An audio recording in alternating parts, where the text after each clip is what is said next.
Hey, how's everybody doing? This is the Core Values Podcast, and today is our first episode. So we have the deep honor of having Retired Lieutenant Colonel Richard Corson on the show with us today. I am deeply, deeply humbled to be getting this privilege to have him on my podcast today. And before we get over to Rich, I want to say to the audience that us at Core Values, we are going to lead from the front. And we, the people, are going to change the world, starting with our community. So what I want to establish with this platform is we are here to first take care of our own, take care of the veteran community. But 1A to that agenda is to help bridge the gap between the civilians and the service members.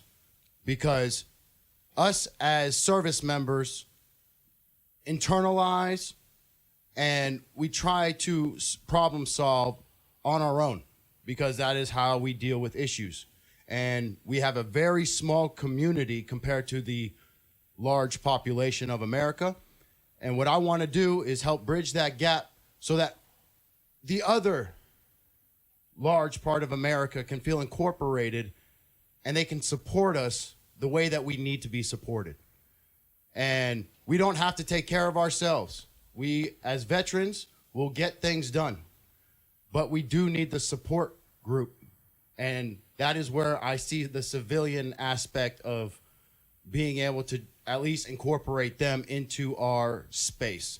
And when we build our community, I want us to make sure that we are doing it collectively. So I'm going to now give the floor off to my guest here. And I would like if you could introduce yourself. Sure. Tell the people what you do. Zach, thanks for having me on. I'm a retired lieutenant colonel, as you said. I was out at Special Operations Command at MacDill Air Force Base for the last 25 plus years. I retired in 1997, Green Beret, and went back to work as a government civilian running the operations center out there for about the last 25 years, retiring in 2018 with a total of 48 years federal service. Traveled around the world quite a bit during my service time and visited a lot of countries and learned to appreciate what we have in this country all the more because of that. And I can't agree more with what Zach was saying at the beginning of the show here tonight. We really need to take care of ourselves, but we also need to make sure that we're linking the community with our veterans. And that's one of the key aspects of what I do now. I'm the president of the Special Forces Chapter LX here in Tampa and the vice president of the Tampa Green Beret Association.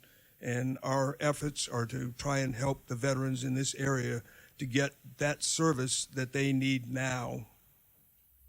Wow, I love how we actually can find people of like minds, and then we can come together and, kind of trudge the new path. Exactly. Well said. I would really like to just start things off. I would like to start with, before you joined the military, where you were growing up. Right. Obviously, we are in different generations. I want to just ask what the view of society was towards the military at the time when you were growing up. Yeah, I grew up in Massachusetts, very historic area, Concord, Massachusetts. Oh, yeah. And I went right from high school into the military academy. And I did that for a couple of reasons. I never really thought that much about the military, to be honest, but my parents were ill. And I was looking at it as a way to make some money. I was going to enlist initially, and I was able to get an appointment to the military academy, so I ended up going there instead, which was a great opportunity. If you had told me then I would make a career out of it, I probably would have said no. I never really gave it that much of a thought, quite honestly. It just, one year after another, kept falling in place, and I was enjoying what I was doing at the time. Having said that, one of the first times I came back in uniform to visit, and at this time my parents were up in a nursing home in New Hampshire, and I went up there to visit, and this was the right around the post-Vietnam era. This was 1974, 1975 period, and military was not respected. It really wasn't. No. And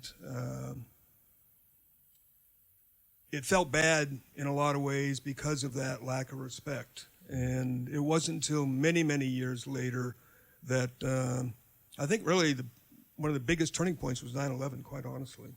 Wow. Yeah, it got better as years went on, but 9/11 was, to me, what made a huge transition for the community to start respecting the military again. And it's such a shame because, we had the greatest generation, all those World War II vets, and the ones that came after them with Korea and Vietnam. And the World War II vets got the recognition. And Korea probably somewhat, but not as much. And then the Vietnam were quite honestly disrespected. And it's such a shame that even to this day, they haven't gotten the recognition in many ways that they should have. Wow. And just to be part of that group that was discriminated against, it's very, especially in that time, it was probably really difficult to kind of be proud. Well, it's you have the inner pride, right? But to feel it from the community is a whole different experience. Exactly. Yeah, when you feel it coming from the community, it really makes a big difference. And, even today, people say, well, tell me thank you for your service. And I used to say, well, it was my pleasure or whatever. But now I say it was my honor. And it truly was. It was my honor to serve this country. And I don't say thank you anymore when they say it to me. I say it was my honor, and it has been my honor, and it continues to be my honor to serve this country. We all take an oath when we join the military. That oath doesn't have an end date on it. And we still continue to serve this country. I absolutely agree with that. Absolutely. So, wow.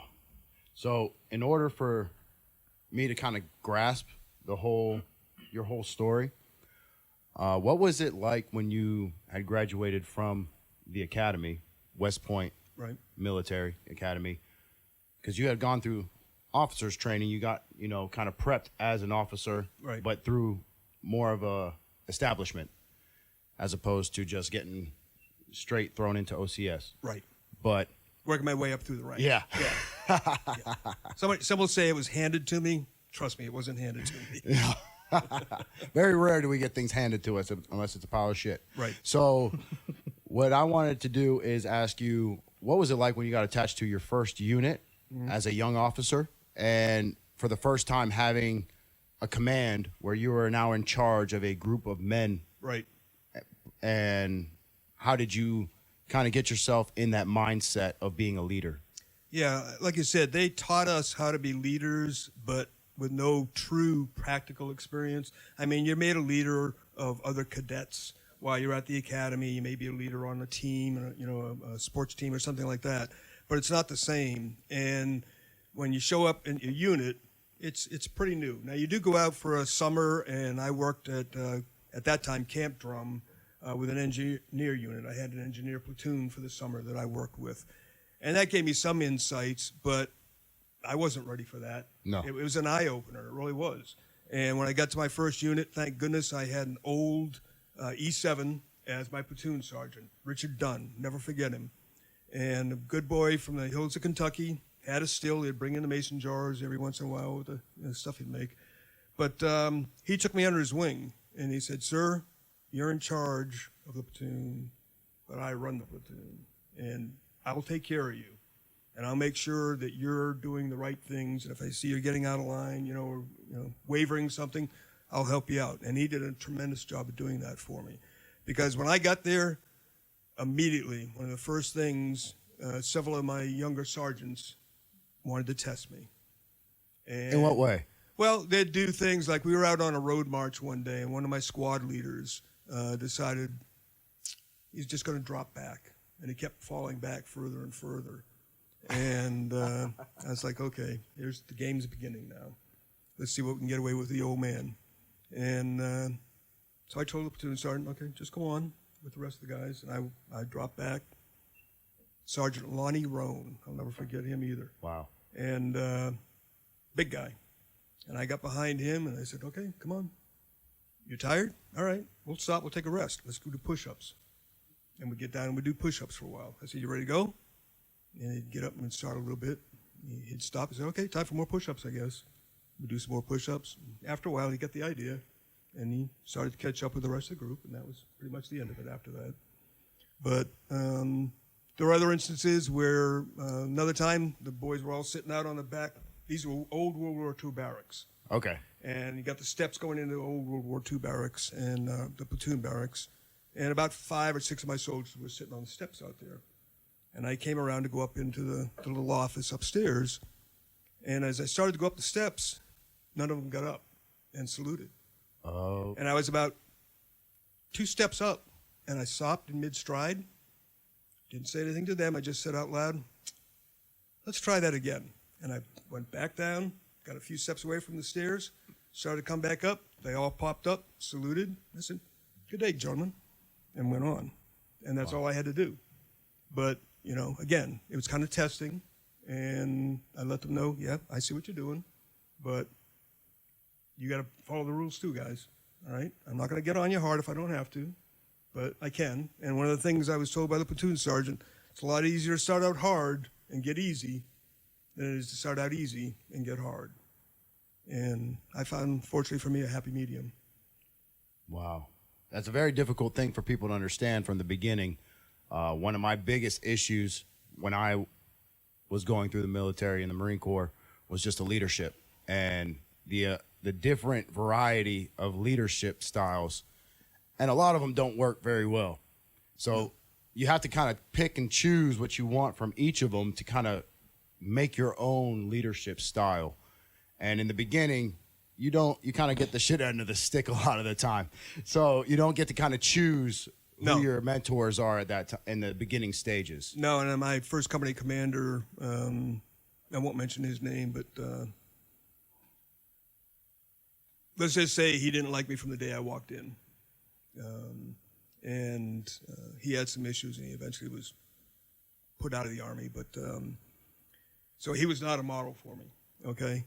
And later on, there was another company commander I had who I greatly respect to this day. The problem with that for me, though, was later on when I had my company, and this guy's name was Skip, I asked myself, what would Skip do in this situation? And that was the wrong thing to do because I was trying to be Skip. Got it. And lead like Skip. And you can't be somebody else. You got to be you. And when that finally dawned on me, I said, okay, stop doing that.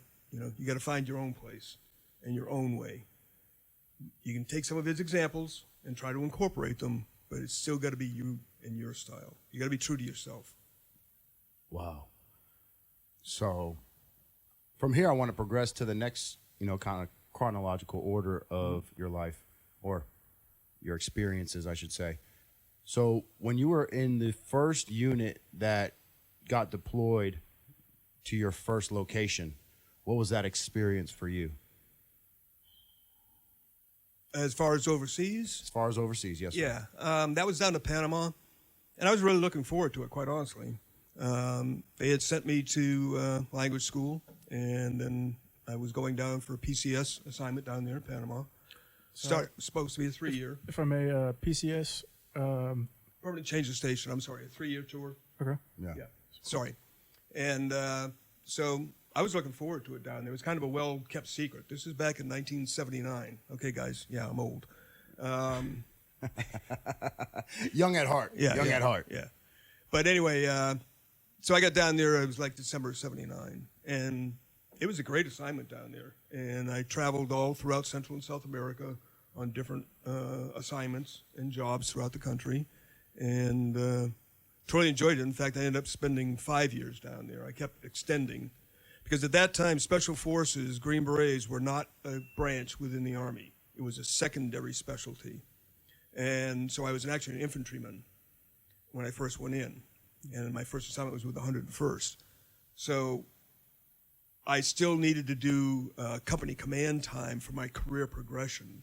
So after I did my 3 years with the 3rd of the 7th Special Forces in Panama, I switched over to a line infantry unit to have a company. So I extended for another 2 years to do that. And then, actually for 1 year for that. And then right at the time I was getting ready to go up and be the battalion operations officer, each of the battalion commanders had to submit somebody to be the general's aide. And I said I didn't want to do that. And he goes, well, I know, you're going to be the battalion operations officer. We all have to submit a name. So I figure you're safe. I'll put your name up and I won't lose anybody. So I went over and did the interview, and I told the general I didn't want the job. And I think that surprised him.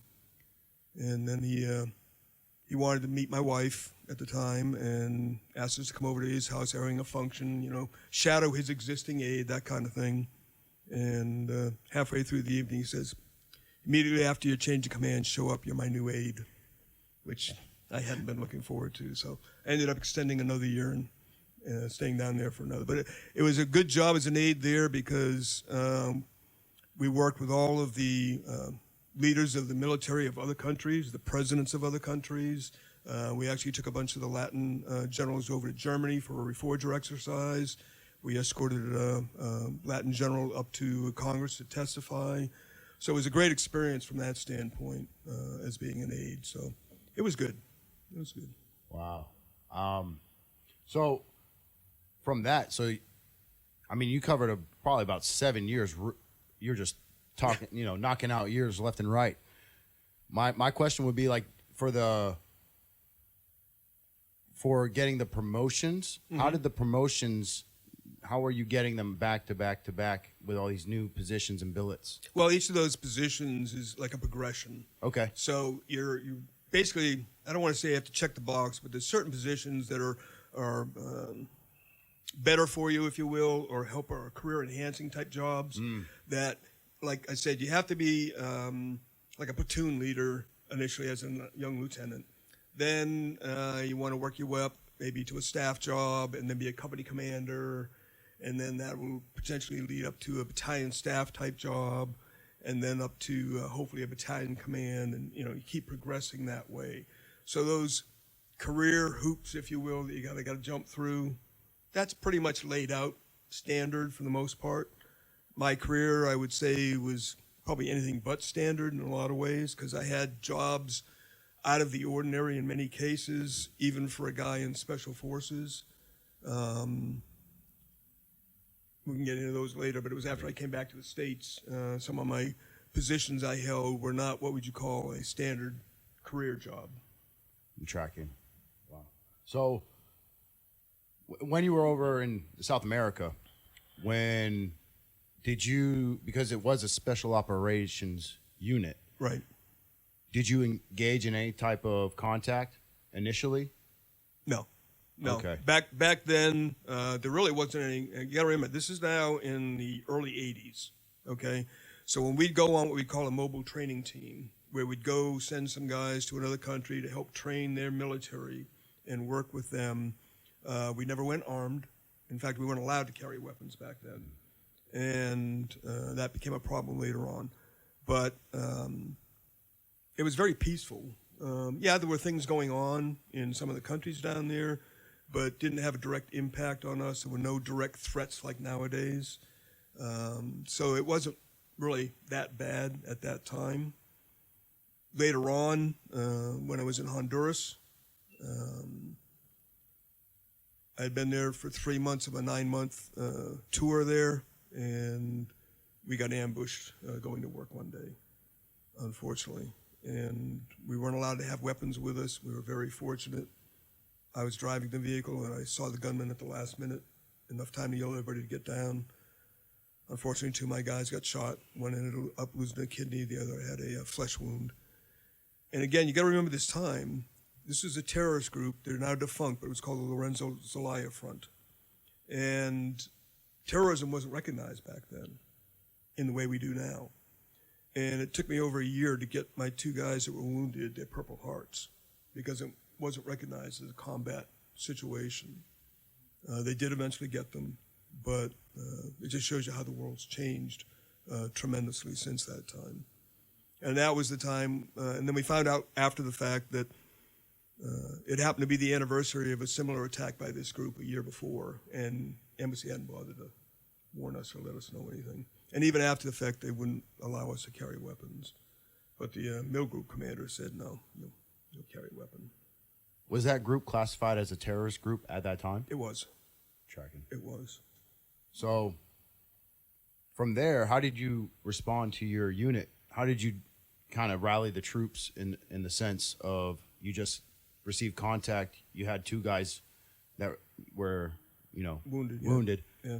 How did you kind of get the team to kind of cope with that? Well, and move forward? All we had to do was, like I said, I stepped on the gas and we drove through. It was a small bridge we went across where he opened up on us. We made it across the bridge, and about a block down was the driveway to the mill group that we worked at, which was up on the top of a hill.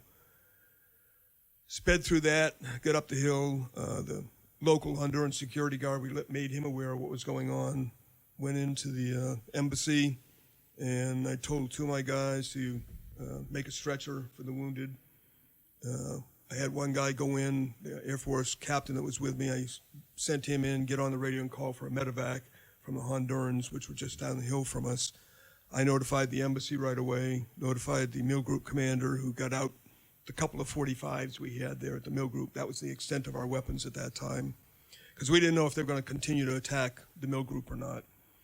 Turned out they hopped into a cab after they attacked us and took off, but we didn't know that.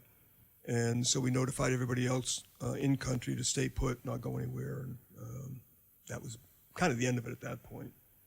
And then how did that event have, the secondary effects towards how you conducted yourself and the group after that? Yeah, we were living in a pension, a local housing motel kind of thing. And come to find out, apparently we had been watched for a couple of months. And again, we weren't aware. Nobody made us aware of any kind of threats or anything. So they moved us on to a Honduran military base for the last few weeks we were there, that first 3 months. They ended up bringing in a armored vehicle, an up-armored SUV from Nicaragua for us to drive to and from work in for the remainder of that time that we were there. Wow. So they actually did respond to that. They did. Good. Yeah, they did. If you could kind of just shine a light, what was the social what was going on in the South America where the Special Operations Group was needed? Right. There was, the reason we went to Honduras, we were on what was called an arms interdiction mobile training team. Weapons were being moved from Nicaragua through Honduras into El Salvador. Okay? And the Hondurans wanted assistance in stopping that flow of weapons. So my team that we took in there was to help train them on checkpoints, patrolling, that type of thing, to help them, assist them stop that flow of weapons from Nicaragua through Honduras into El Salvador. So my understanding of that time, obviously I'm very naive with that era, but when I reminisce on what was being talked about, it was mostly drug lords that were the large part of the late 80s and early 90s. That was more, the late 80s, early 90s was more when the drug thing was more prominent, if you will. And I actually got more involved with that in some of my next assignments after that. Wow.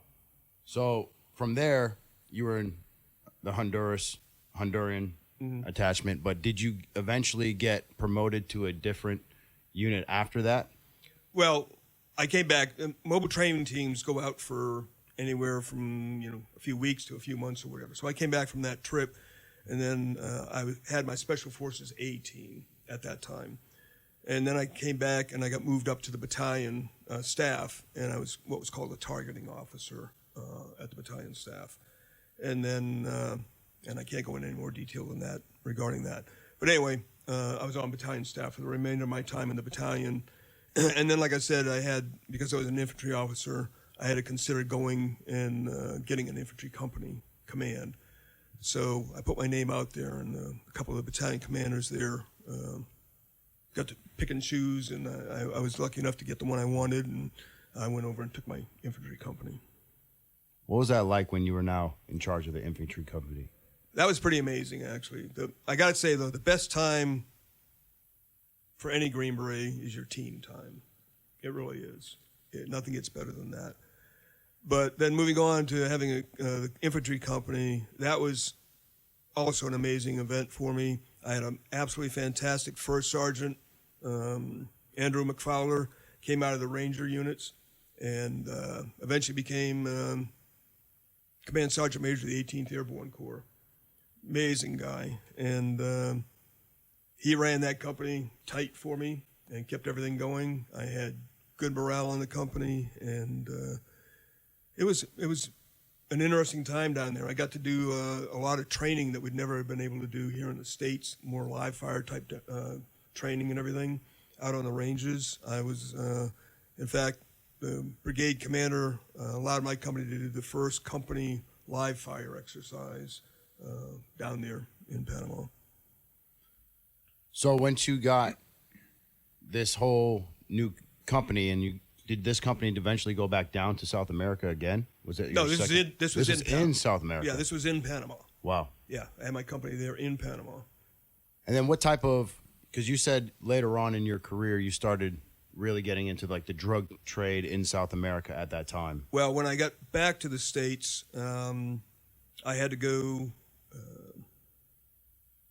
Let's see, what was that? I went out to Fort Lewis, Washington, okay, out of Panama. So I was up there at Fort Lewis with the 1st Special Forces Group because they had just reformed that group and they needed people to go back. Okay. And so I went to the 1st Special Forces Group. Now I'm oriented towards the Far East. And I was a targeting officer there as well. And I do some trips over to Philippines, Thailand, Korea, and Japan.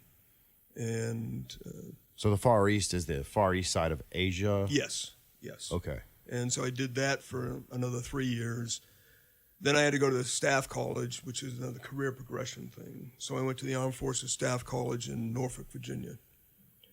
Well, unfortunately, I've had a bad knee for most of my career. And while at Staff College, it went out that one last time.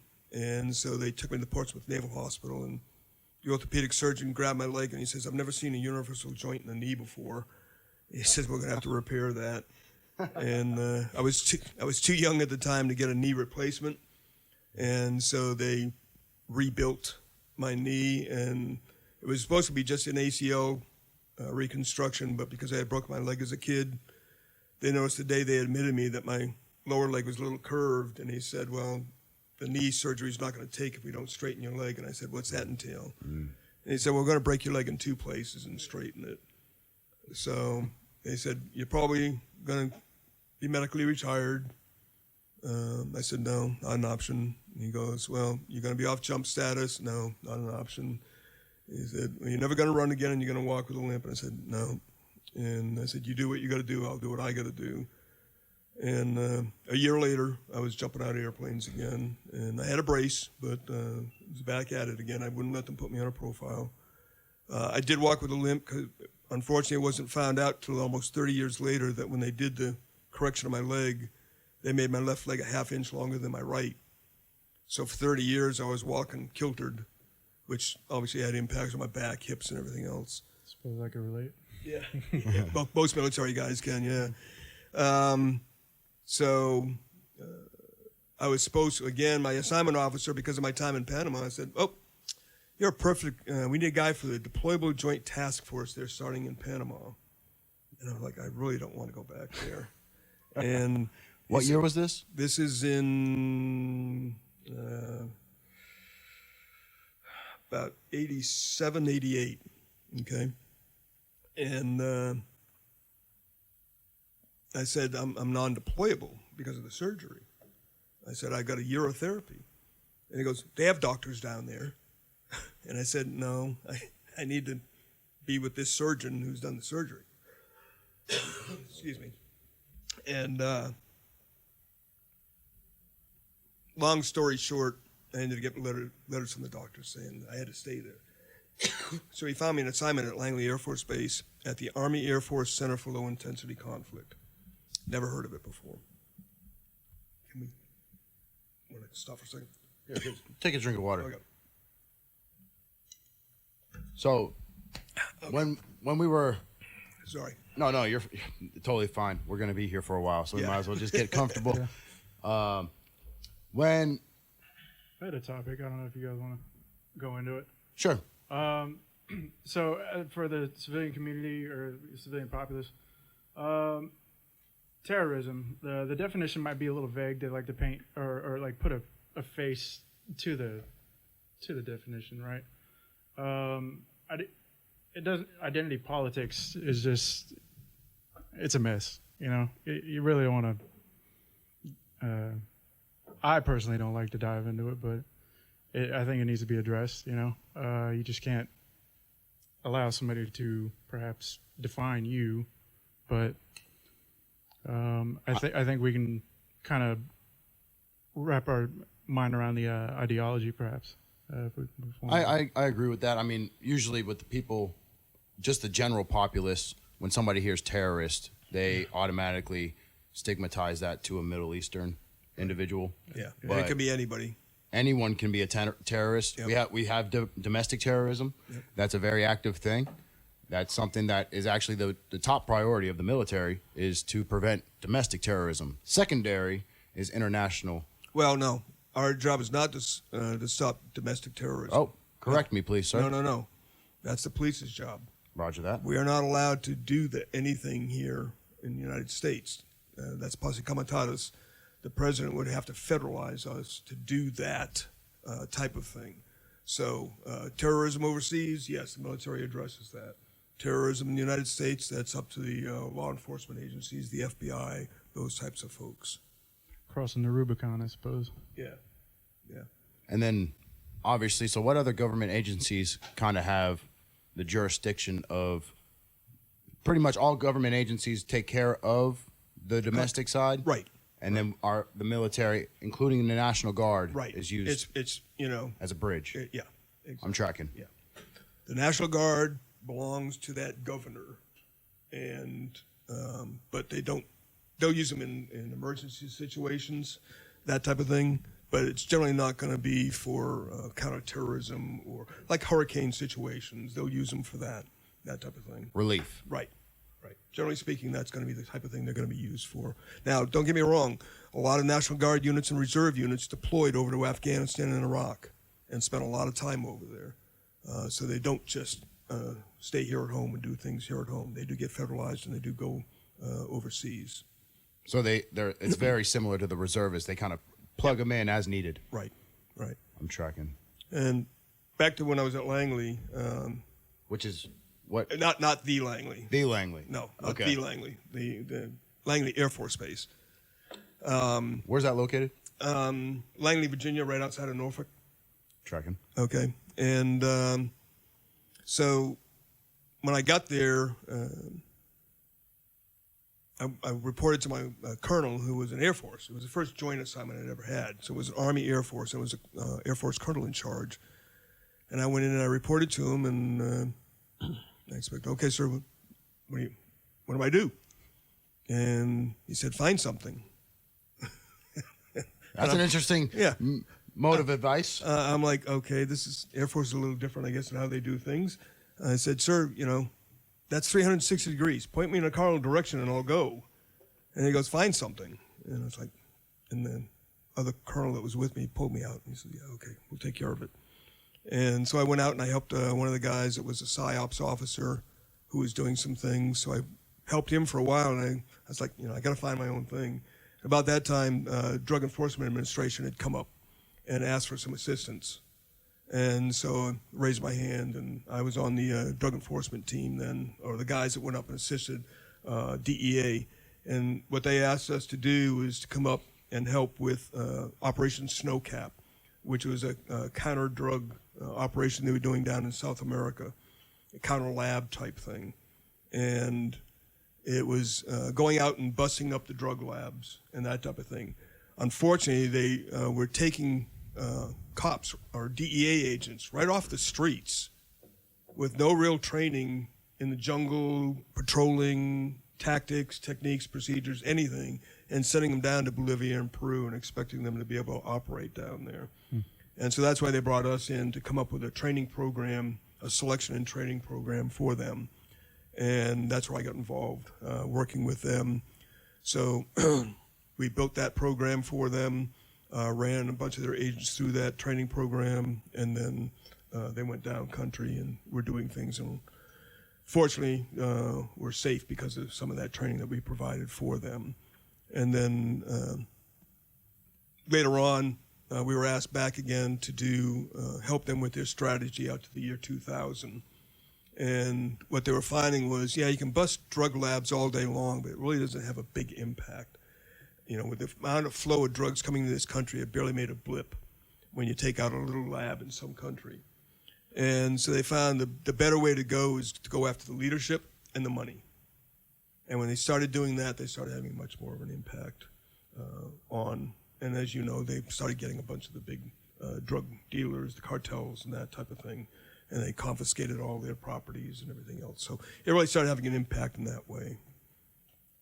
I'm very curious. So if you could disclose, what was the largest drug lord that they ended up? Oh, I don't know. That would be a name that, would kind of everybody would know. It wasn't during my time there, so I can't really say. Okay. That happened after I'd left working with them. But there was one operation in Bolivia where they were going in to do a bust, and it was done pretty much like a military operation. And they flew in a C-130, and they had helicopters blocking off the city, exits and everything to keep them from getting away, and policed up a bunch of people and the money and stuff like that. Wow. And they actually got the drug lord? One of the ones, not the main guy, but Not the main guy? Yeah. Wow. Yeah. I'm just fascinated because during that time, especially because you saying that you were helping establish the strategy that the DEA used and implemented.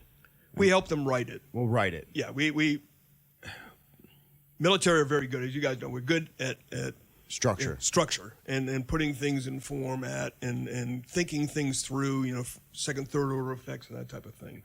And that's what they really needed help with.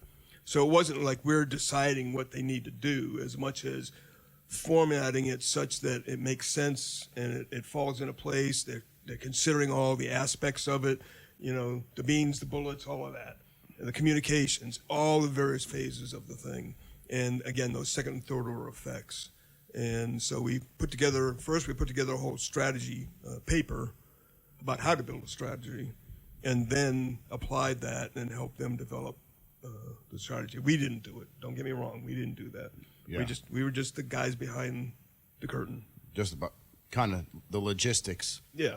Got it. Yeah. Well, I mean, just because my idea of the DEA, especially, late 90s, that's when everything was really getting, a lot of raids, Yep. a lot of no-knocks. There was just a lot of stuff happening that, under the radar. So, I also want to get kind of more into that, but in a military aspect. So what part of the DEA is a very counter-drug type of establishment, or narcotics, I should say, narcotics. How did that get transferred into the Army, and what you were doing? Well, it was, again, they wanted the military type training for their agents before they were sent down into South America. So like I said, they were taking guys literally right off the street, undercover cops or agents and others, and okay, here's some jungle gear, here's an M16, and go down and bust drug labs, essentially. It wasn't that bad, but, it was that kind of an idea, and they said, we can do better. And so that's why they brought us in, to come in and help teach them some of those patrolling techniques and the same kind of things we do on any of our mobile training teams. Yeah, pretty much the same thing. Roger that. So, it's especially because, going to other countries, they don't have the same capabilities that we have. Right. And we are kind of used to a certain norm. Right. And then you go over there and it's totally, primitive. Yeah. You're used to a certain level of expertise. Yes. And capability. And you find quickly anybody that travels overseas and spends any real time, not just in the cities and everything, you realize, okay, the world's a different place out there. And key thing of that, it makes you really appreciate what you got here when you come back to this country. That's why I think everybody should travel at some point or another. But don't just do the tourist thing. Get out and see what the country's really like. And it'll make you appreciate what we have in this country that much more. one of the big things that I like to really just enlighten everyone is no matter what you've done, whether you've served in the military, whether you've been a civilian, whether you're rich, whether you're poor, whether you're black, whether you're Native American, whether you're white or Asian, we all live on this earth and we all use the same resources. Yeah. We still have to eat the same food. We have to still drink the same water. We might have different factions, but the actual blood of those factions, we all have the same human blood. race. The human race. Right. And we are all the same, as much as we want to be different. Right. So for me, just seeing how, everybody has this idea that we can only help certain people. We can only support certain people. Right. And really what you're doing is you're actually taking away from everyone because we are all the same people. Yeah. And so from there, I'll also want to move forward a little bit and kind of get more of an idea of what the SOCOM is. Okay. Just what kind of training do they put special forces through? What type of command you had, and what kind of your title and involvement was in the whole SOCOM atmosphere? Okay. The United States Special Operations Command at MacDill Air Force Base is the headquarters that is in charge for all of the United States military special operations forces. And there's a distinction between SOF, Special Operations Forces, and SF, Special Forces. Special Forces are Green Berets, okay? That was the branch, the Army branch, that's what I was in. The Special Operations Forces includes them. It also includes the Navy SEALs, the Army Rangers, the Special Operations Aviation Unit up at Fort Campbell, the 160th. It includes the paramedics and the PJs and all the gunships and all the other aircraft up there at Hurlburt Field. So it's the entire, and MARSOC, the Marine Special Operations Command, came in to the fold while I was there at SOCOM. And so it's all of that falls under the Special Operations Command as far as overall management, if you will, okay? Each of the units are responsible for their own training, and then they're assigned out to the various theaters. Each theater has its own Special Operations Command. It's called a TSOC, Theater Special Operations Command. So there's one in Europe, one for Africa, one for the Pacific, one for Central Command, which is here at MacDill, because CENTCOM is here, and then one in the Pacific. And there's one in Korea as well. So those are the ones that are actually the day-to-day operations within those areas of the world. Now, SOCOM is responsible for all the equipment and the overall training, the schoolhouses and the doctrine and all of that kind of thing. When I was there, the last 20 years or so that I was there at SOCOM, I was in charge of the operations center. Prior to 9/11, we had a small operations center because we only stood it up when we needed to stand it up for something that was going on, and then we'd stand it back down again. Well, obviously post 9/11, we went 24/7, 365 days a year. So we needed to build a more robust facility, so they told me to design a facility. We did a temporary one out by the airfield initially. Which airfield? At MacDill Air Force Base, right there on the base. And we did that one for about a year or two while we designed the bigger one in the main headquarters. And then we moved into that one. And that's where we would be running operations or monitoring operations. I won't say running, we're monitoring the operations because each of those theater commands are responsible for running the operations, okay? On any given day there at SOCOM, we'd be monitoring about up to 9,000 special operators deployed to maybe over 100 countries around the world. They'd also be tracking intelligence on the bad guys that are out there and things that are going on in the world that may affect these things. There were various regional desks within the operations center focused at those parts of the world. And all that information would come in, we'd prepare that information on a daily basis, present it to our leadership. They'd do a video teleconference at least once a week, globally and sharing information. And it's an information world, and it was all technology. And I was very given the freedom to develop a lot of the technology or bring in a lot of the technology to help us do those things better. So that was nice to be able to make those things happen. Wow. Bringing all the technology for SOCOM. I mean, that's just understanding the gravity of those capabilities. It's pretty incredible. Right. Especially when you're in 100 different countries at the same time. Yeah. Oh, yeah. And all of them are doing separate operations. Exactly. It's almost like air traffic control. Yeah. But on a global scale. Right. And when I first started dating my wife here, all our friends were civilians and they'd never really been around the military. And they say, "So what do you do?" And I said, "I watch the world." And they go, "No, what do you do?" And I said, "Well, the operations center watches the world." And they finally started catching on, but they also knew, just like my wife learned very quickly, can't really ask. If there's something I'll tell her, I can tell her, I will, but other than that. But quite often, I'd come home from work and there'd be something on the news. She goes, "You knew about that, didn't you?" And I just smile at her. Leave it in to be determined by, Right. the Congress. Right. When actually that's a great topic. What kind of things has your wife had to go through kind of with you in this journey? You said you've done 48 years of federal service. Right. That She's only been with me the last 15. okay. But it's very hard on the military spouse. Yeah. I think our divorce rate within the military is like 50%, 51%. Well, throw that into the special ops side, and it's even higher. There's a lot of stress on the families, and they don't get the credit they deserve. And one of the things that's hard for all of us, but particularly I think the special ops guys, is, okay, when we deploy,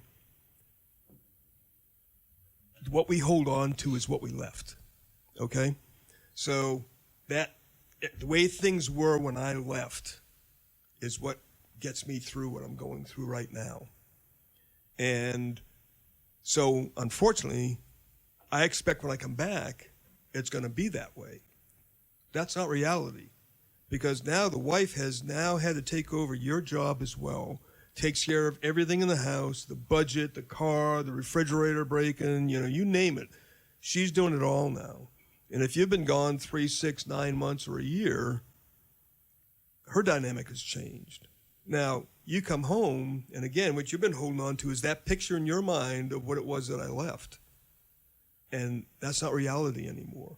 And that's why a lot of families have a very difficult time reconnecting when guys that are deployed or gals that have been deployed come back home, because the world has changed back home. And you've got to take that time and adjust for that. And that's a very, very difficult thing for people to do. I had a chaplain in Panama that would give the guys going out a briefing before he went, and he said, "You ever notice how right before you get ready to deploy, you tend to get in arguments with your spouse?" He said, "That's a safety mechanism. It's easier to leave somebody when you're arguing than when you're not." So he says, that's not uncommon at all for people to get in the arguments when you're getting ready to leave. But again, that hardest transition is when you come back home and expect everything to be the way it was when you left. And you see that time and time again. And that's the hardest adjustment, I think, for us in the military to make coming home. Because, that's what got me through, was holding on to that image in my head. Wow. I'm so thankful that you made that statement, because it is so true and resonates deeply, especially because Dan is the son of a military member as well. Yeah. So it hits really close to home. I also would really like to highlight, well, what do you do when you come home and you realize everything's changed? For me, I would love to know how you realized that was actually the dynamic that was causing you mental issues. Well, I didn't. Wow. I didn't. Like most of us. Most of us. I'm thinking everything is fine. and we're getting into arguments, and now this is my ex-wife I'm talking about, and you don't realize it because your life is going on, and we're all type A's, and we're fixers, and so what do you mean there's a problem? Or what do you mean we got to go talk to somebody? We can talk to each other. And it's not until later that you start realizing, wait a minute, I'm the problem. And that's a hard thing for people to admit. And it took me a long time to understand it. And I'm being very honest with you guys right now. Just within the last year, because of things I've found out about my past now, I apologized to my ex-wife. And I told her, we're good friends. She lives here in the area, and mother of my children. And we were at a function for my grandkids. And I said, I owe you an apology. I said, if I had understood and know what I know now about what's happened to me, things might have been different. And she was very appreciative of me stepping up and saying that. And I'm not ashamed to say that at all, because, got to realize you got an issue, don't be ashamed of it, address it, and address it with those that you may have hurt along the way. I want everyone to know that we have the capability to turn weaknesses into strengths. Yep. That is something that us as a human species has helped us evolve over time. We just have to be able to realize it. Yeah. And what would you say to someone who, because we may have current service members listening to us right now. Sure. What would you tell somebody that's dealing with those issues, that because our mentality is that we are formed, us as the military, especially special operations, is there to fix other people's problems. Right. We are supposed to fix other people's problems, which makes us internally, it's like a subliminal message that we are good. We're okay. Yeah. We can't admit failure. Yes. And we can't admit weakness.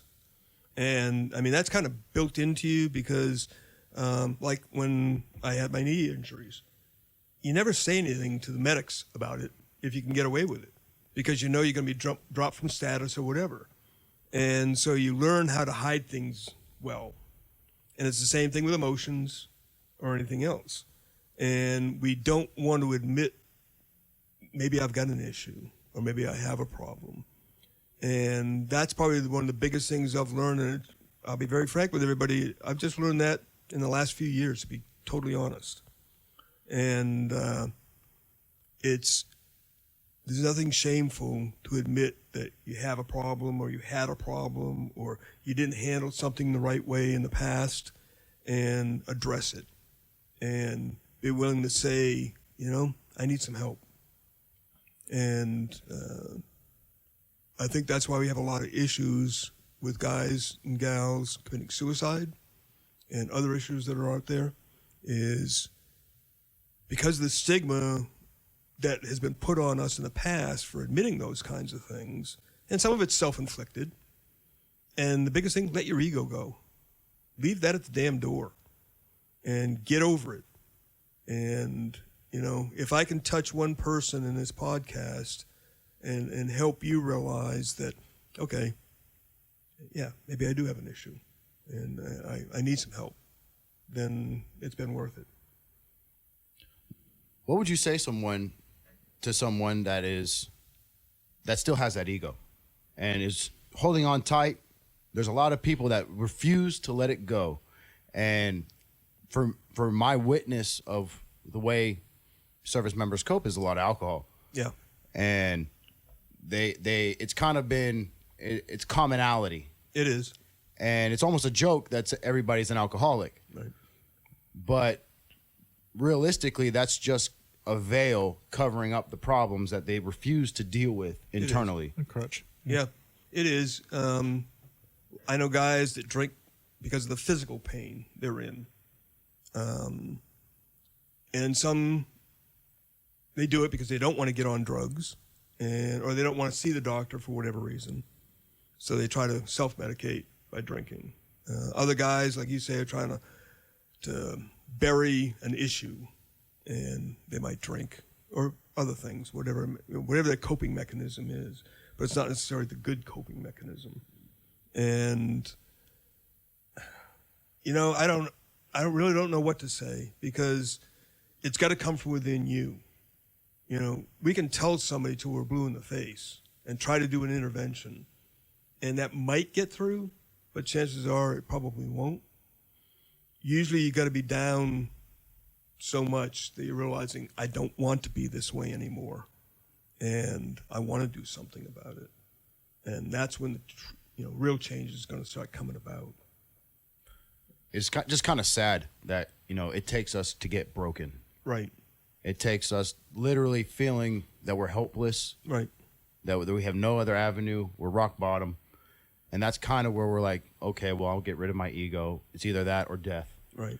And you never die. Always move forward. Right. So if you have any chance or survival, as long as you're moving forward, you still have a fighter's fight. Right. If for somebody that is just trying to grasp the whole concept of the life of a military member, there's a lot of civilians that are growing up and they're hesitant to join the military because they're seeing all of the after effects. And specifically from what I've witnessed, what we're dealing with right now is very similar to past events. So when we withdrew all of the troops from Afghanistan, it was very similar to the way that we withdrew the service members from Vietnam. And they weren't given any type of degrade. They were just pulled out, and they weren't given a hero's welcome. Right. And a lot of those people are now dealing with the after effects, the PTSD and depression and anxiety, and the why did we even go there in the first place? And, not having, back in that time, it was called shell shock. Right. And everyone was just, they just have shell shock. Yeah. But now we're realizing that that's actually just a very general category. These are actually more specific issues. And for somebody that is trying to grasp the after effects, well, how do you now invite people to join that type of group when this is how they were treated when they came back? What advice would you give to somebody that's looking to join the military right now, and what their mentality should be and what they should expect once they do enlist? Right. The military now is very different from when I joined. Very different. And so it's hard for me to say what it is right now and what to expect. I mean, it's definitely going to be discipline that you're probably not used to, first off. Maybe the first time you're really away from family and you're experiencing things you never experienced before. I think it's a good life, at least it was for me. Others may argue with that, particularly now with the way the world situation is, and how many of our veterans are coming back, hurt one way or another, mentally or physically. And unfortunately, that is a very real possibility for people nowadays joining the military. And you got to weigh all those things. The other thing years ago, even before 9/11, I spoke at a couple of ROTC graduations here in town. And one of the things I told the cadets is, I don't care if you do, your 3 or 5 year commitment or you do 30 years. You're going to get out eventually, okay? We all retire eventually. And you better have something else in your life besides the military. So if you've got hobbies and interests and those kinds of things, maintain those and enjoy those other interests besides the military things. Because a lot of guys, when they retire, and women, when they retire, if they don't have anything else, they end up sitting at home, and literally within a few years, they may be dead because they have nothing else in their life, nothing that gives them that joy, that camaraderie, whatever it is. And so you've got to maintain a life beyond just the military. And I'm very fortunate in that I was active duty. I transitioned into a government civilian doing it, and it was very similar type work. Same kind of people I was working with all the time. It was an easier transition. I got out. I'm with the Special Forces Association here in town and the Tampa Green Beret Association, so it's still that same kind of community. And as a result, some of the things I'm trying to do now is to give back to the community with an event you're very familiar with, our Veterans Benefit Socials. And that's all about providing that venue for folks. So I would love to get a little further into your post-military.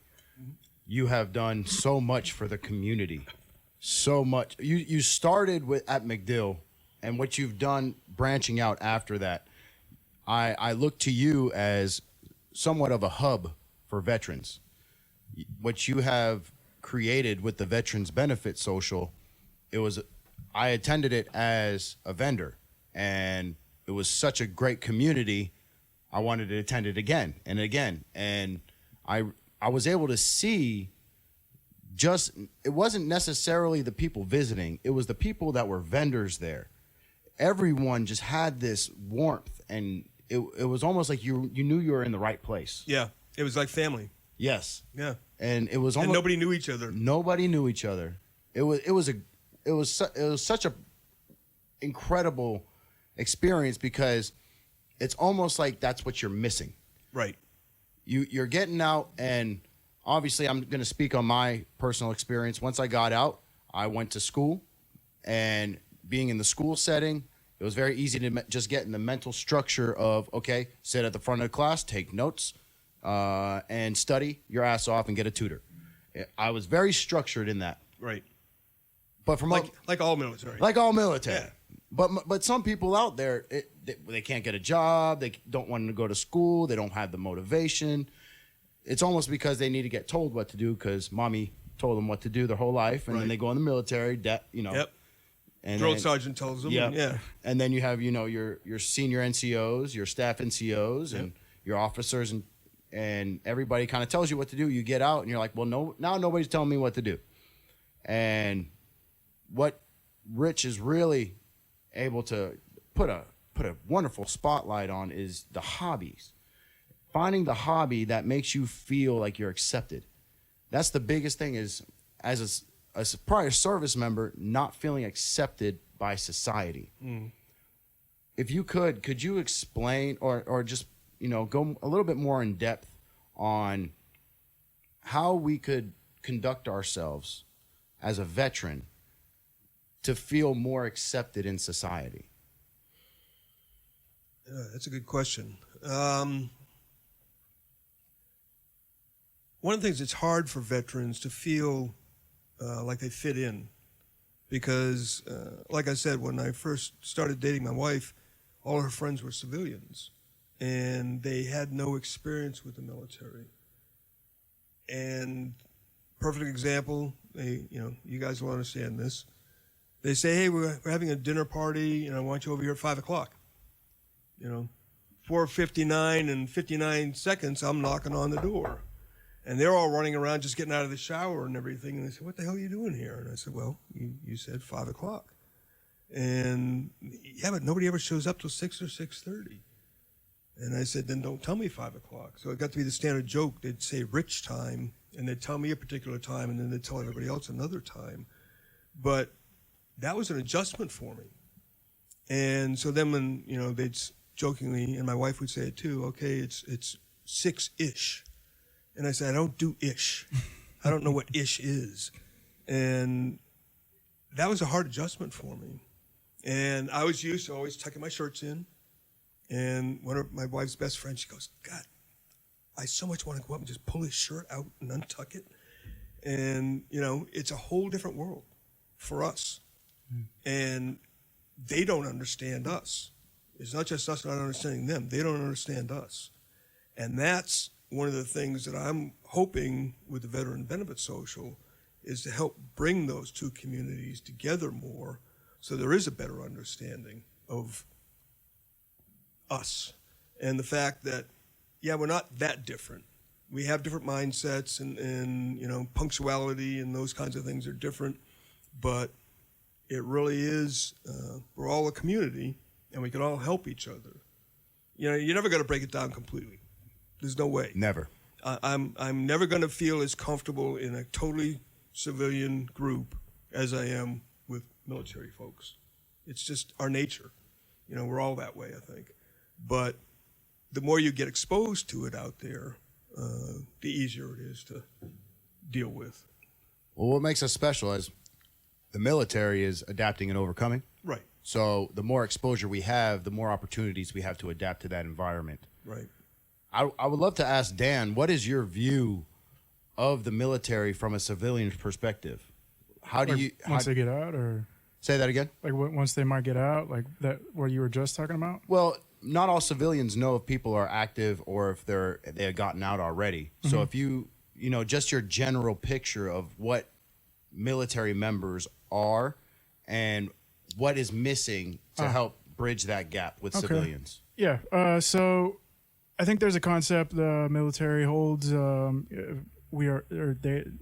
a machine, right? They operate as a machine, and you know they do things very structured, and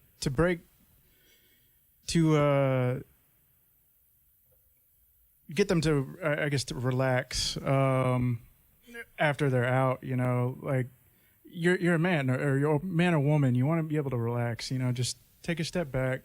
You know, you don't have to. Not everything needs to be performed in a square manner. Perhaps a circular manner. Yeah. And that's a real good point. Yeah. Yeah. So overall, kind of, most military members are a little wound up. Yeah, we're all wound tight. and my wife will tell you that for sure. And we don't realize we're under stress because it's the way we operate. And I never thought the whole time I was working out at Special Operations Command that I was under stress. I mean, maybe once in a while, but not really. And the best way I can describe this, when I realized it, was prior to retiring, and I'm talking as a civilian now, as a government civilian even, I'd be getting ready to go to work, and I'd take the dog out. Come on, hurry up, come on, gotta go. Day after I retired, I'm out taking the dog for a walk. I'm like, yeah, okay, walking around the neighborhood. Like, hey, you want to go around again? Let's go around again. And I just felt this weight had been lifted. And I was like, wow, I never realized that I was under stress until that point. And it was an eye-opener for me, quite honestly. And one of the best decisions I ever made was to retire. Now, I did 48 years, so I feel, hey, I've earned it. But again, I've got interests that I do now. So I'm not stagnant.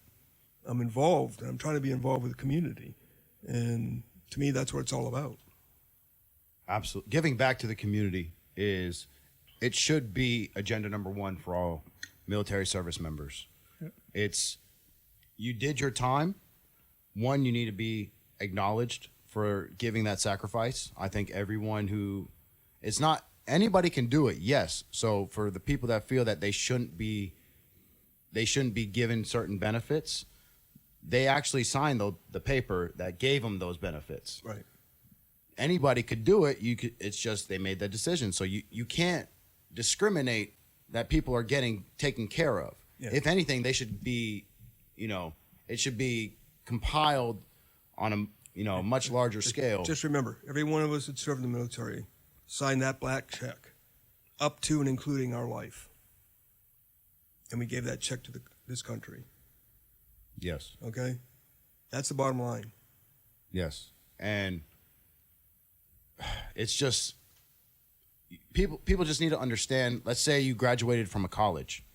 You may hold that college in high reverence. That may be your identity. You may have, it labeled all over your house, or you may have a keychain, or you may have a license plate. People pride themselves on where they went to school. That is exactly how we feel about our branches of service. Right.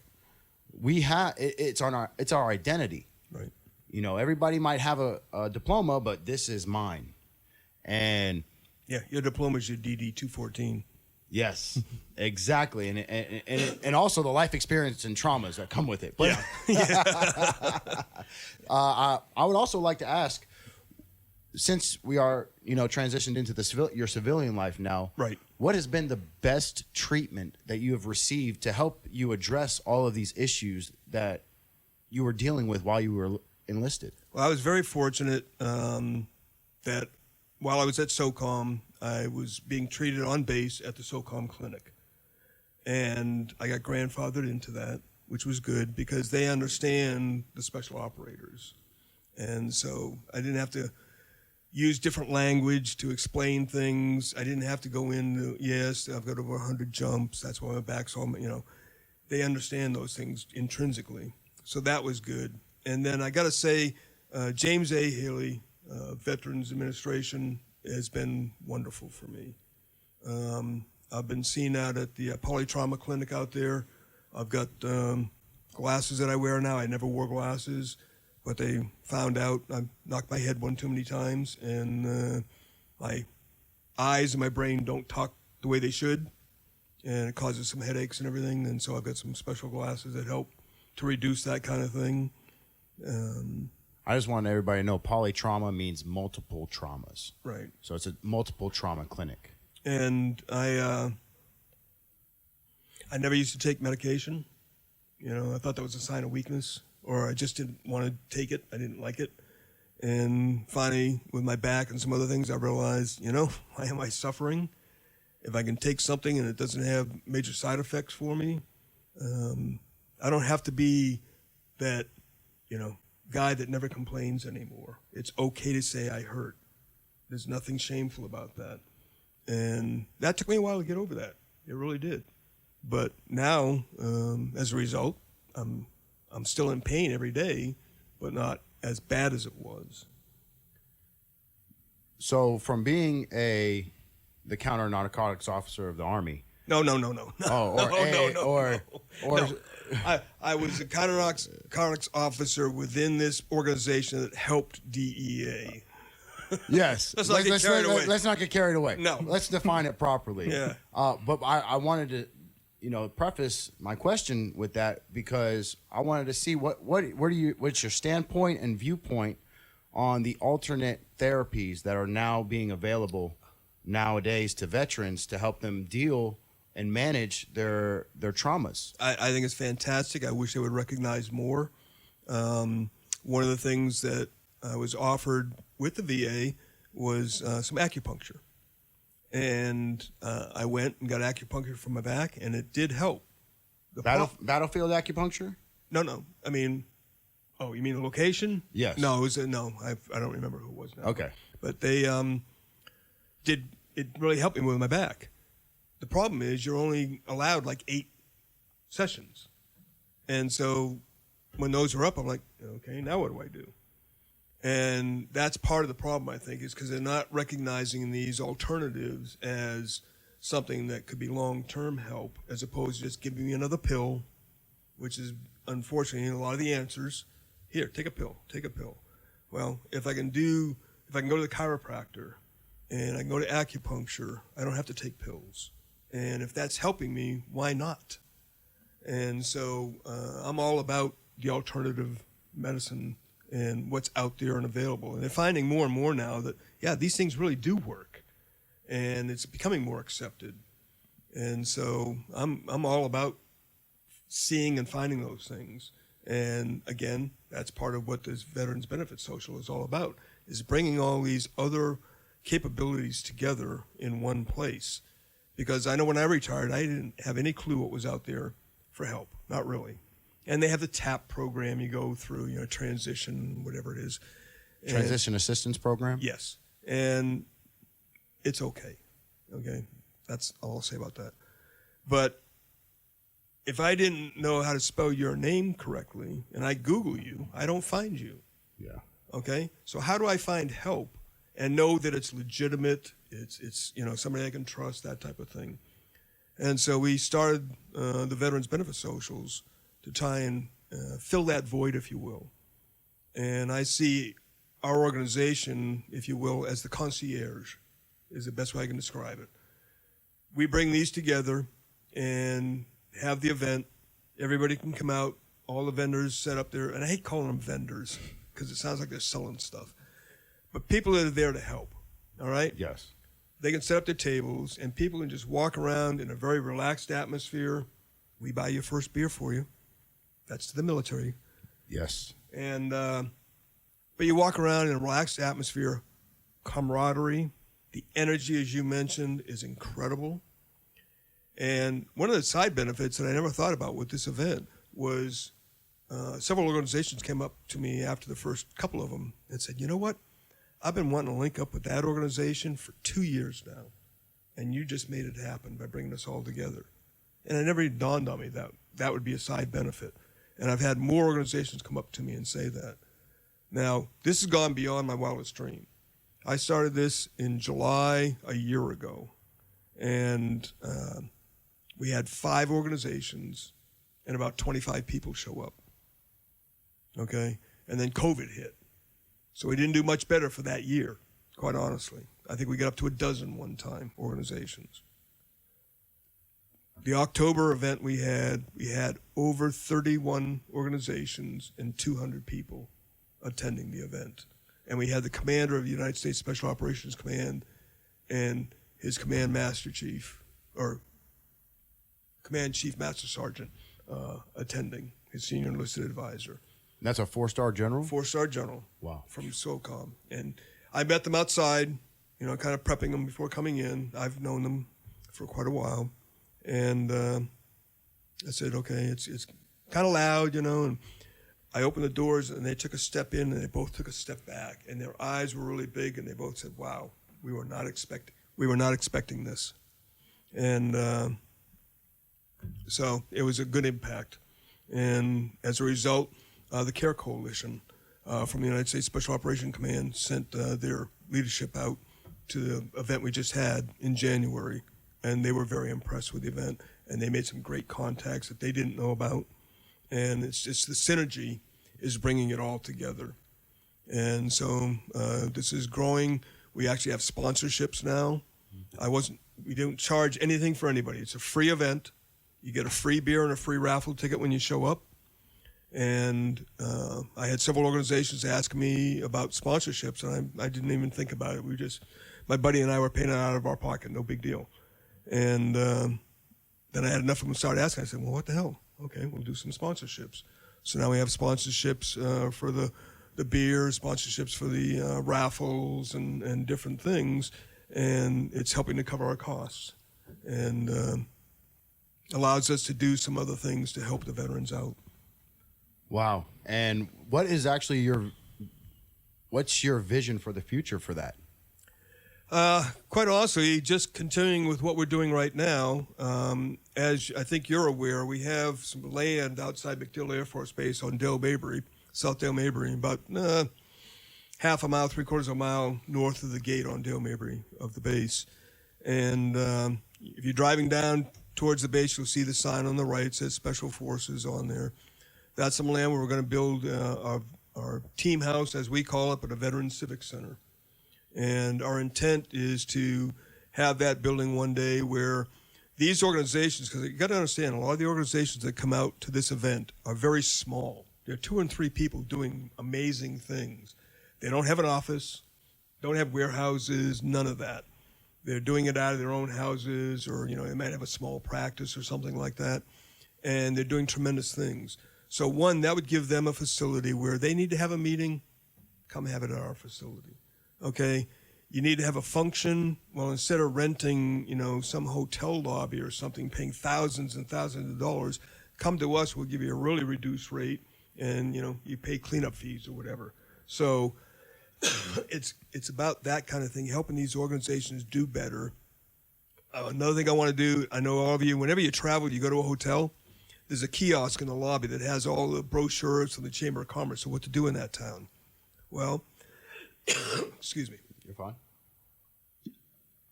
One of the things we want to do is have something similar to that. It might be an electronic kiosk, but a veteran or an active duty person comes in and says, I need a service dog. Push the button. Here's who does that. I need counseling. Here's who does that. Sorry. It's all right. We're getting it all out. We have a lot built up inside.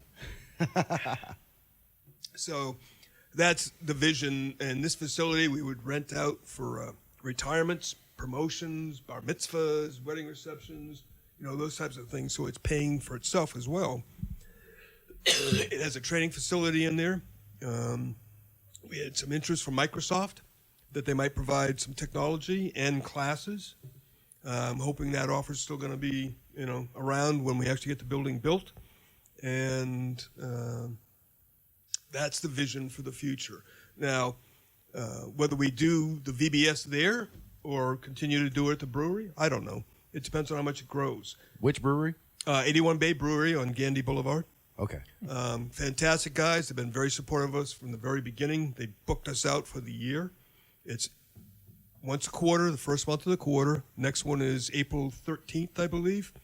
And 16:30 to 18:30, 4:30 to 6:30 for you civilian folks out there. And it's for the military.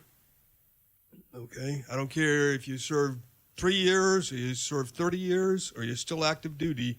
Come on out and join us. Doesn't cost you anything except a little bit of time. You'll have a good time telling lies to your buddies and having a beer and maybe win a raffle prize.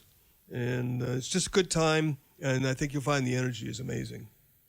It really is. I can speak on firsthand experience. It's definitely a community where you feel accepted. So I this is something that I kind of hold dear to my heart. Obviously, I have my own business in this industry, but I really want to get your opinion on what are your thoughts on cannabis and psychedelics as treatments for veterans and PTSD? I'll be honest with you, I don't know a lot about it. I've heard that the CBD and all of that is effective for some people, and if it works, I have no problem with that type of thing. I heard the psychedelics is becoming more known now, I guess, as a treatment for some of the things, particularly I think PTSD. That's a relatively new area, from what I understand. I have no problem with any of that, quite honestly. If it's something that's going to help the veterans to deal with these issues, and there's no detrimental side effects and that type of thing, I'm all for it. And again, to me, that's particularly like the CBD and the cannabis. Those are natural things.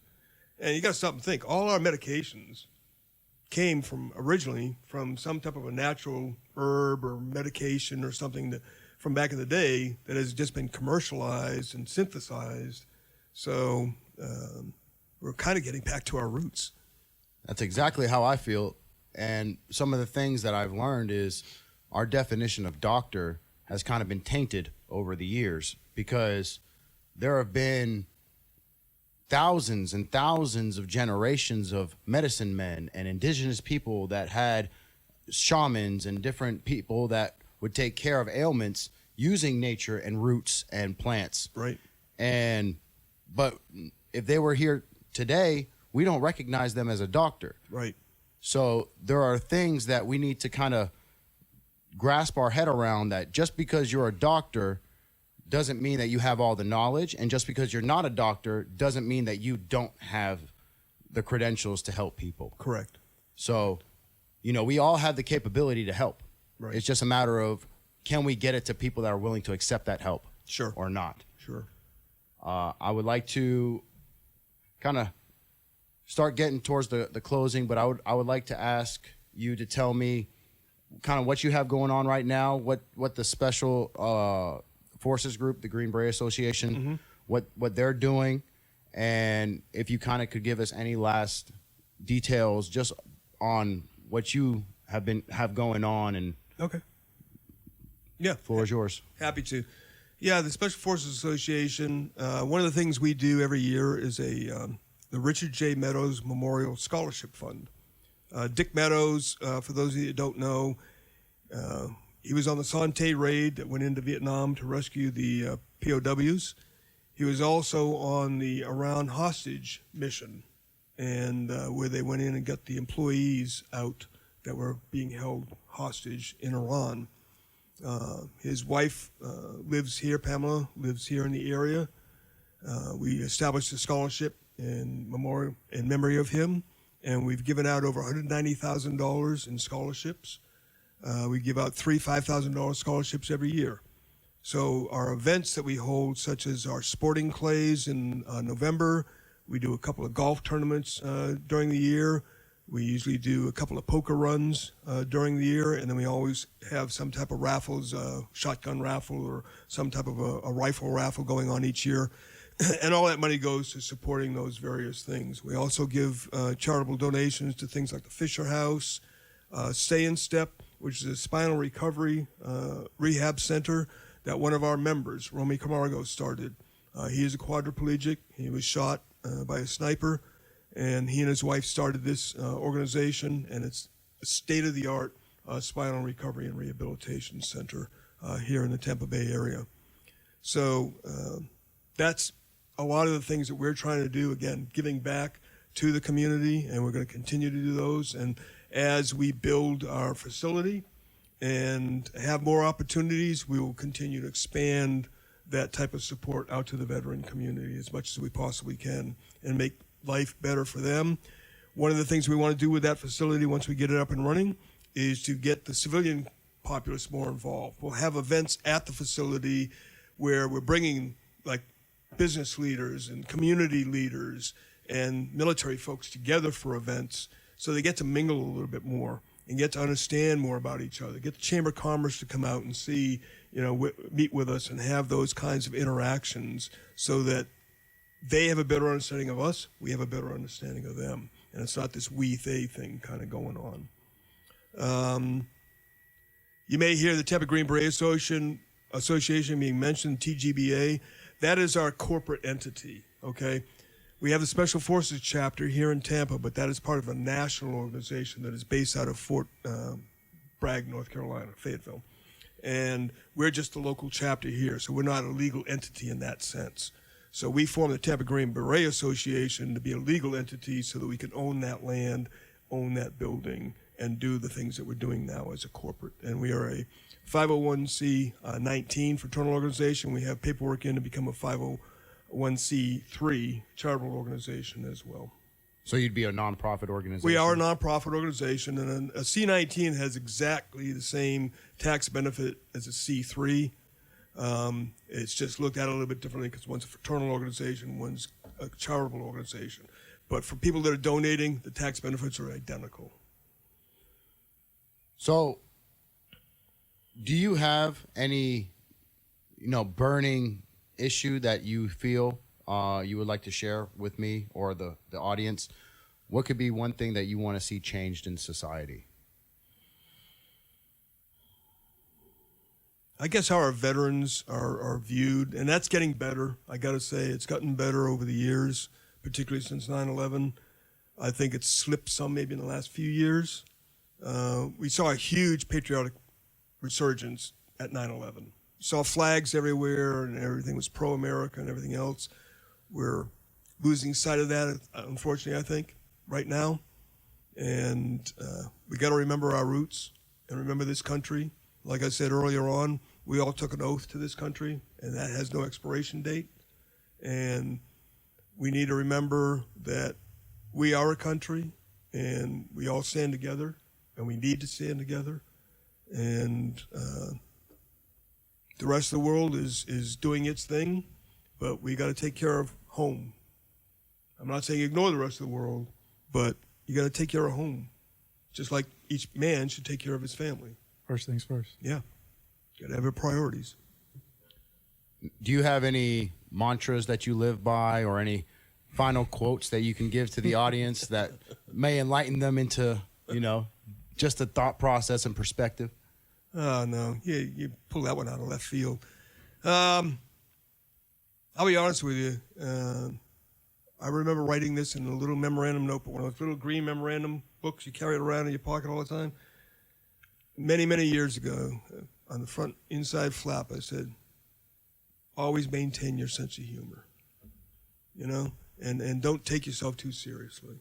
And that gets back to leaving your ego at the door. If you can do that, you're going to be much further along. We all get wrapped up in our egos too much. And it's detrimental to us and detrimental to people around us. And when you can laugh at yourself and enjoy life, it's going to be a whole lot better. And just, learn to relax and, like the old saying, stop and smell the flowers. It's really that simple in a lot of ways. That's absolutely, that's gold.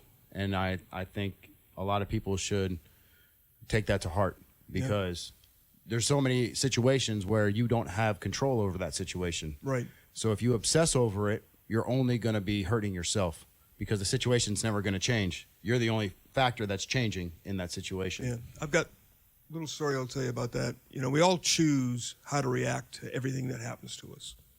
It's a choice, okay? You may do something I don't like necessarily, but I choose whether to get angry about it or not. When people say, well, you made me angry. No. You chose to be angry because of what that person did. You could choose not to be angry. You may not like it, but you choose how to react to that situation. And I taught that to my oldest son when we were out canoeing one time. And we were out with his mother. We were separated at that time, but we all went out as a family. And it was at a fairground, I think, at a show or something. And she stopped at every booth to look at everything. And my son's going, oh, my God. And I said, what did I tell you, Shane? Remember what we talked about? Mom's just doing what mom does. You choose how to react to that. And he goes, well, I choose to be angry. And I said, that's fine. That's fine. But realize you're choosing to be angry. It's not because of what mom's doing. And he says, okay, I get it. I said, that's fine. As long as you realize you chose to be angry. Mom did not make you angry. And people need to realize that. And that's kind of a freeing thing, but it's also a double-edged sword. You can't blame everybody else for your situation. You choose how to react. You can't make me mad. I choose to be mad because of something you did. Okay? So you got to take responsibility now for your own actions. And the other thing about the ego that I was talking about earlier, I had a great karate instructor, or no, it was an Aikido instructor. And he said, if you're not good at something, you have nothing to brag about. If you are good at something, you don't need to brag. Wow. That's incredible. That's absolutely incredible. And I firmly believe that if somebody has the ability to control your emotions, that person owns you. So you're letting them live. You're letting them live rent free in your head. They are your master, I suppose. Yeah, exactly. Yes, and that's what I believe. If anybody can control your reaction, then that person is your master. Right. So. Yeah, and you get in an argument with somebody and you go home, you've walked away from each other, and you go home and you're still festering it in your head. I said, look, they're living rent-free in your head right now. Let it go. Let it go. Let that shit go. Yeah, choose how to react. It's actually freeing when you finally do that. It really is, because then you realize, okay, they can't control me. But the flip side is I have to take responsibility for my actions. I can't blame it on anybody else anymore. I can't say, well, he made me. No, he didn't. I chose to. So it's a double-edged sword. It's very freeing, but it's also responsibility. Accountability. Yep. Mm-hmm. Holding yourself accountable. Exactly. I want to say thank you so much for blessing my audience, our audience. I'm so, I have deep gratitude towards you. Well, it's my honor to come in and thank you for the opportunity. I hope I didn't mess it up too bad. Absolutely not. No. The goal of this platform is to just listen to people's stories. Yeah. I want people to feel that if they have something that they have gone through and nobody's ever listened to them, this is where I want people to listen to them. Right. And let people know that you're not alone. A lot of us are going through some of the same things, and you just got to be willing to talk about it, which I never was for the longest time. And I've learned to get over that now. And I'm not ashamed to say, yeah, I've had issues and I'm dealing with them, and we all do. We all do. Don't let anybody fool you. Yeah, and it's just being able to see, how people react. Sometimes we don't know how to treat ourselves. So a form of therapy is actually just hearing somebody say how you're feeling. Yeah. If you just hear it, that can kind of unlock and break down that, rough exterior, that wall that you've created, and kind of allow it to be okay to be spoken about. Well, you realize you're not alone. You're not alone. Yeah. Because that's what a lot of us do. It's like, oh, I'm the only one. Yeah. Yeah, but you're not. There's more people out there. You just haven't met them yet. Right. Exactly. So I want to say thank you so much. This has been probably one of the best sessions I've had, just with a gentleman, in a long time. So I really appreciate you for sharing your story. I want everybody in the audience to understand that this is going to be a community where we are planning on changing the stigma and dynamic of military service members. I want people to understand that it is okay to deal with things, but you have to cope with that in a good, positive manner. You can't just keep putting a Band-Aid over your wounds. You actually have to treat it and properly take care of it so that you can become, it's not going to be the same way that you left it. The way you were before is not going to be the same way who you are now. You're going to evolve into a new person, but we have to get used to the new norm. Right.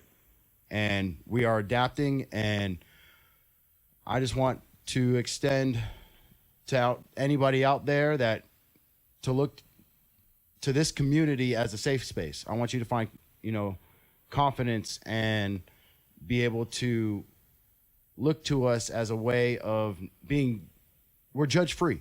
We all have our own personal issues. I'm a 100% service-disabled veteran. I have my own mental and physical issues. We all deal with things. It's just we now need to incorporate the civilian world because there are specialists in the civilian world that can help us transition. They can help us function in normal society. And to think that we always have to do it ourselves, it's almost selfish because you're withholding yourself from making such a big impact on our community. Yeah, you might help somebody else on the way. There's so many people that can just benefit just by knowing you, and you don't even know it. Just a little kid saying that they got to talk to a service member might totally change the dynamic of that kid's life. Right. It might be nothing to you. You might not even remember it, but that might be an impactful moment that stays with that person for a long period of time, and you didn't even have to put any effort into it. So I want to say that this has been great. We hope you tune in for the next episode. We're going to be doing a lot of, interviews here and there and just learning about a lot of stories. So thank you for tuning in, and look out for us for the future. Thanks, Zach. Thank you so much, Rich. Yeah. Thank you.